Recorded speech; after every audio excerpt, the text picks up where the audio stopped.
D'abord, il faut habiller la table. Un lin rose tout simple sert de sous-nappe. Il installe par-dessus une nappe en organdie de coton blanc, idéale pour créer l'effet rose poudré désiré. Donc maintenant qu'on a notre table très poudrée, on passe à quoi? On va passer aux sous-assiettes. Jean-Luc les a choisis couleur or pour réveiller la tonalité pastel de la table.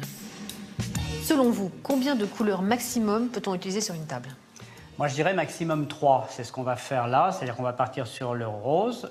On a du blanc qui, pour l'instant, est poudré, mais qui va être plus soutenu avec la vaisselle. Ouais. Et l'or qui va venir réveiller un petit peu tout ça pour éviter que ce soit quand même trop pâle.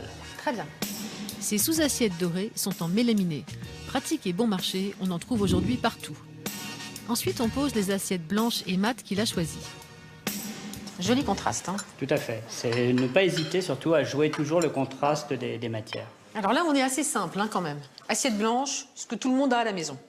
Et maintenant, qu'est-ce qu'on met sur la table? Donc les assiettes à pain. Très très jolie celle-là. Voilà, volontairement, on a choisi des assiettes rose poudrées qui vont nous donner une petite touche de couleur qui va là raviver un petit peu ce rose sur la table. Et faire attention, l'assiette à pain est toujours à gauche.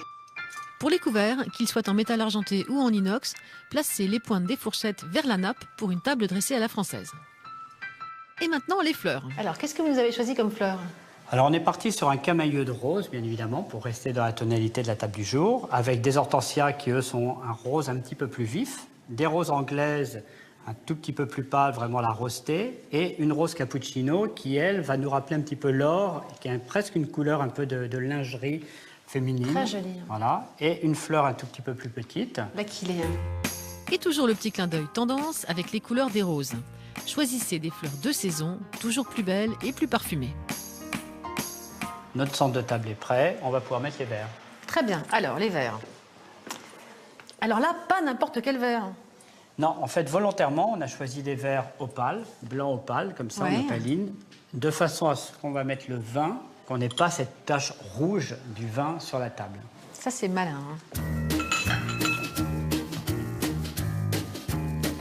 Pour habiller des serviettes blanches toutes simples, Jean-Luc propose de les orner de rubans. Ruban en organdie pour la transparence et un ruban en gros grain pour le contraste des matières. Voilà des ronds de serviettes très créatifs. Et on retourne et le tour est joué. La petite touche en plus, un joli camélia à poser à la place des femmes. On ajoute un menu calligraphié pour mettre en appétit, des marque-places et des petits pains. Tout est fait pour donner envie aux invités de passer à table.